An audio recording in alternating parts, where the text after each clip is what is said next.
একটা ভয়াবহ জিনিস। মানে আজাইরা ফ্রেন্ড থেকে দূরে থাকবে।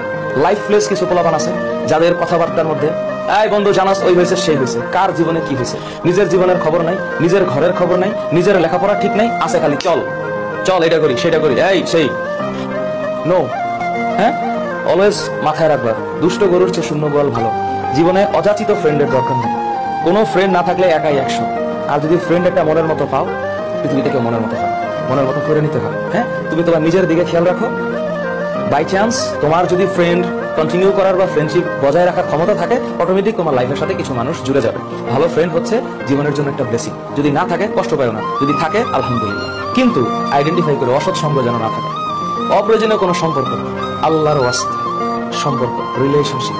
তোমাদের কাছে হাত জোর করতেছি। হ্যাঁ, এখন মনে করো যে হরমোনাল যে বাড়ি, কত কিছু যে ভালো লাগবে না, আহা দেখলেই ভালো লাগে। ওয়াও, এমন করে কাটাইছে ভালো লেগেছে, ওইভাবে হাসি দিয়েছে ভালো লেগেছে, ভালো জিনিস ভালো। কিন্তু এখানে একটা শব্দ আছে লিপ্ত। এই লিপ্ত মানে হচ্ছে আটকে যাওয়া, স্টিক হওয়া যাবে না। হ্যাঁ, ওকে ছাড়া আমার জীবনটা বাঁচবে, এর চাইতে মিথ্যা কথা আর হয়। জীবনের জন্য লাগে অক্সিজেন, মানুষ তো। হ্যাঁ, এইসব ফাউগুলি, এই সকল ডায়লগ মুভির স্ক্রিনে ঠিক আছে, হ্যাঁ, বাস্তব জীবনে ঠিক নেই। বাস্তব জীবনে আবেগ বিবেক দুইটাই লাগবে। শুধু আবেগ কাজ করলে আর বিবেক না কাজ করলে হবে না, আবার বিবেক না কাজ করে আবেগ কাজ করলে হবে না। আবেগও লাগবে, বিবেকও লাগবে, দুইটা জিনিসের সুন্দর সম্মিলন থাকবে। Last point, social media. Facebook, TikTok না করে জীবনটা একটু ঠিকঠাক করো, তাহলেই দেখবা মাশাআল্লাহ আলহামদুলিল্লাহ সবার জন্য শুভকামনা। যা বলেছি মাথায় রেখো।